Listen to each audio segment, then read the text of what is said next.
সংবিধানে ত্রয়োদশ সংশোধনী নিয়ে রায় পরিবর্তন এবং জালিয়াতির অভিযোগে করা মামলায় সাবেক প্রধান বিচারপতি এভিএম খায়রুল হককে রাজধানী ধানমন্ডি থেকে গ্রেফতার করেছে ডিবি। এ বিষয়ে জানাতে সরাসরি যুক্ত হচ্ছেন সহকর্মী হাসান আল মাহমুদ। হাসান, খায়রুল হক এখন কোথায় এবং তার বিরুদ্ধে অভিযোগ কি, আর পরবর্তী পদক্ষেপের বিষয়ে কিছু জানতে পেরেছেন কিনা জানাবেন।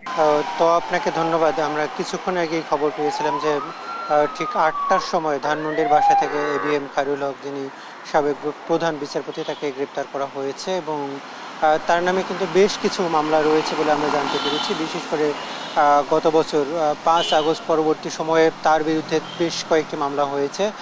ধানমন্ডি থানা এবং নারায়ণগঞ্জের ফতুল্লায় বেশ কয়েকটি মামলা হয়েছে বলে আমরা জানতে পেরেছি। বিশেষ করে তার নামে জালিয়াতির অভিযোগ করা হয়েছে, যেখানে তিনি মামলা একটা রায় দিয়েছিলেন, সেই রায়ের টেম্পারিং করে অন্য নতুন মামলায় নতুন রায় দিয়েছেন, এমনটাই কিন্তু তারা অভিযোগ করে তার বিরুদ্ধে মামলা দায়ের করা হয়েছিল এবং সেই মামলায় কিন্তু তাকে গ্রেপ্তার করা হয়েছে এবং ৮টার দিকে তাকে তার বাসা থেকে গ্রেপ্তার করা হয়েছে বলে জানতে পেরেছি এবং সেখান থেকে সরাসরি ডিবির যে হেডকোয়ার্টার সেখানে তাকে নিয়ে আসা হয় এবং এখন পর্যন্ত সেখানেই আছেন তিনি এবং সেখানে তাকে তার বিরুদ্ধে যেসব মামলা রয়েছে সেগুলোতে কোন মামলায় আসলে কিভাবে তাকে গ্রেপ্তার দেখানো হবে সেই বিষয়গুলো এখন পর্যন্ত সেখানে প্রসেসিংয়ে রয়েছে বলে আমরা জানতে পেরেছি।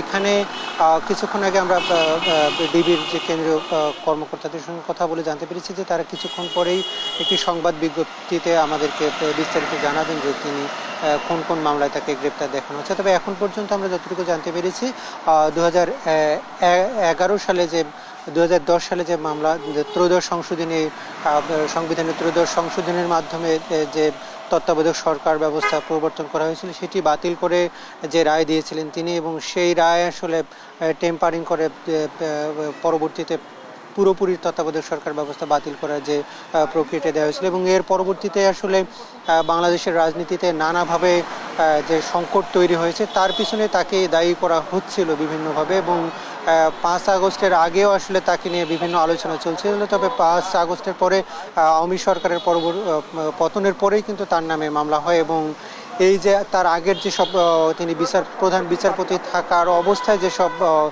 কর্মকাণ্ড হচ্ছিল সেগুলো কিন্তু সামনে চলে আসে এবং সাধারণ মানুষ, বেশ কয়েকজন আইনজীবী কিন্তু তার বিরুদ্ধে ক্ষুব্ধ হয়ে মামলা করেছে এবং সেই মামলায় কিন্তু তাকে আজকে গ্রেপ্তার দেখানো হয়েছে। যদিও প্রায় ১ বছর হয়ে যাচ্ছে, এরপরেই কিন্তু সেসব মামলায় তাকে গ্রেপ্তার দেখানো হচ্ছে এবং কিছুক্ষণ পরে হয়তো তাকে আদালতে তোলার জন্য যেসব প্রক্রিয়া সেগুলো হয়তো সম্পূর্ণ করছে। এখন পর্যন্ত এতটুকুই আমরা জানতে পেরেছি। তো কিছুক্ষণ পরে আমরা ব্রিফ যদি করে তখন আপনাকে বিস্তারিত আরও জানাতে পারবো। তো